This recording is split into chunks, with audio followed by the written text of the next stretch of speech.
Hai hai, jumpa lagi dengan Ibu Guru di sini. Nah, kita telah memasuki minggu ke-13 di semester 2 ini.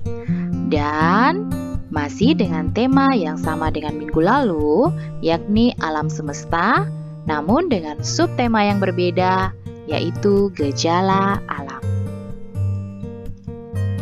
Nah, apa sih gejala alam itu?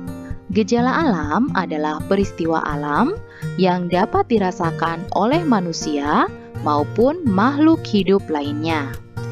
Nah, tentunya kamu ingin tahu kan apa saja jenis-jenis dari gejala alam. Jenis-jenis gejala alam antara lain siang dan malam. Jadi, siang dan malam itu adalah peristiwa alam. Kemudian awan. Awan itu merupakan gejala alam. Jadi terbentuk dari titik-titik air yang menguap karena disinari oleh sinar matahari. Lalu ada aurora. Aurora ini biasanya terlihat di atas langit dengan warna-warni yang sangat indah dan biasanya dapat kita jumpai di area kutub utara. Kemudian ada juga pelangi. Wah, kalau pelangi pasti anak-anak sering lihat kan? Nah, pelangi ini juga dihasilkan dari peristiwa atau gejala alam. Kemudian ada juga petir atau yang biasa kita sebut kilat. Nah, bila dua awan saling bertabrakan ya di atas langit, maka akan menghasilkan petir. Kemudian ada pula hujan. Seperti yang anak-anak telah ketahui, proses terjadinya hujan, ya kan? Nah, itu adalah peristiwa alam. Mulai dari air yang terkena panas sinar matahari, lalu menguap menjadi awan, kemudian awannya itu semakin lama semakin berat, penuh dengan titik-titik air, lalu semakin warnanya makin gelap, kemudian akhirnya turunlah hujan. Nah, itu semua adalah peristiwa alam. Namun, ada juga peristiwa alam yang bisa mengakibatkan bencana bagi makhluk hidup. Itu adalah bencana alam. Apa saja bencana alam? Nah, antara lain adalah banjir. Banjir ini tentunya pasti anak-anak pernah menemui di berbagai daerah di Indonesia. Ya. Kemudian ada gunung meletus.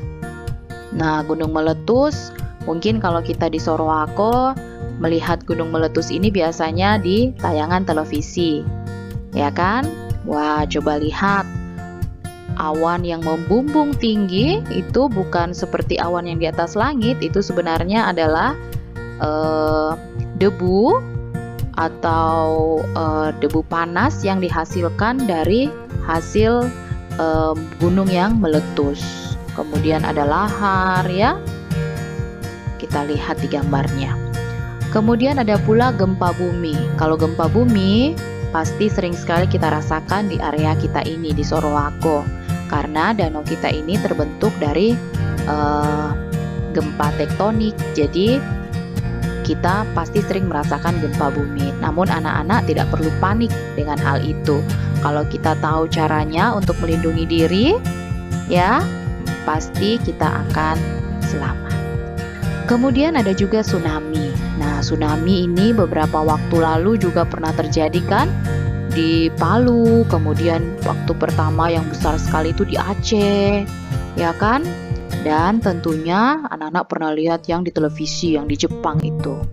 Wah, tsunami ini karena adanya pergerakan lempeng bumi. Jadi gempa bumi besar dulu terjadi, kemudian diikuti dengan tsunami. Lalu kekeringan. Kekeringan ini juga merupakan bencana alam. Jadi kalau lama sekali tidak hujan, itu tanah akan mengering seperti yang ada di gambar ini. Tentunya kita tidak ingin itu terjadi kan? Jadi nanti kita akan juga belajar bagaimana agar kekeringan ini tidak terjadi.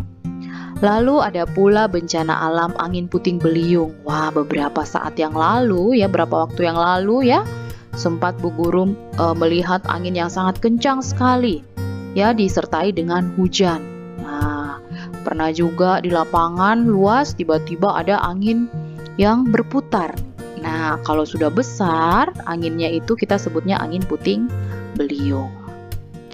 Nah, bagaimana sih untuk penanggulangan dari bencana alam itu? Nah, yang bisa kita lakukan adalah yang pertama kita harus menjaga kebersihan lingkungan, terutama untuk mencegah terjadinya banjir. Nah, kalau kamu sering membuang sampah sembarang, misalnya di selokan ataupun di sungai, itu kan bisa menghambat aliran air.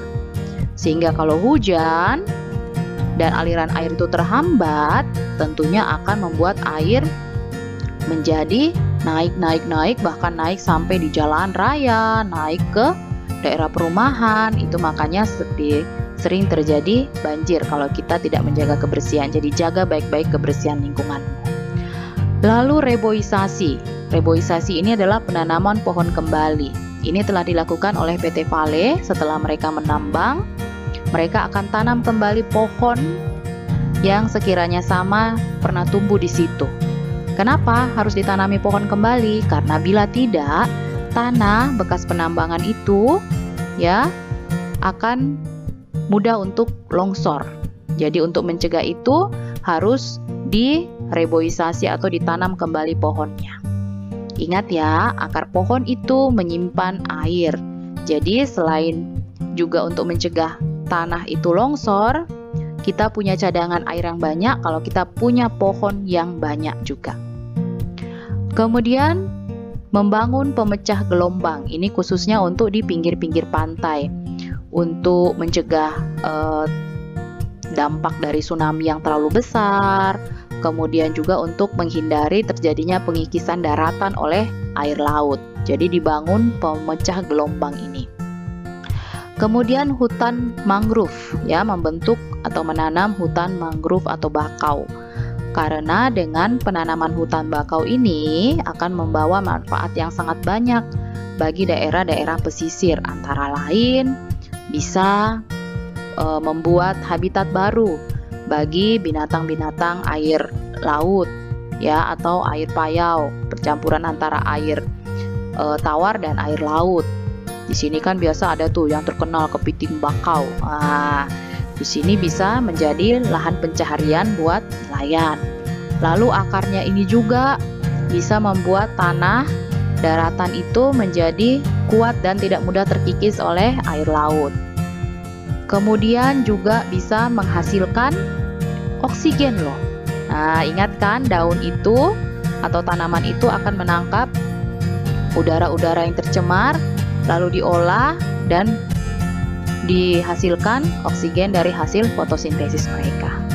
Jadi sangat berguna hutan mangrove atau hutan bakau ini.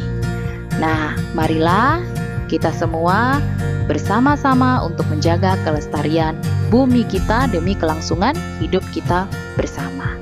Oke, demikianlah minggu ke-13 dengan subtemanya gejala alam. Sampai jumpa di minggu depan. Dah.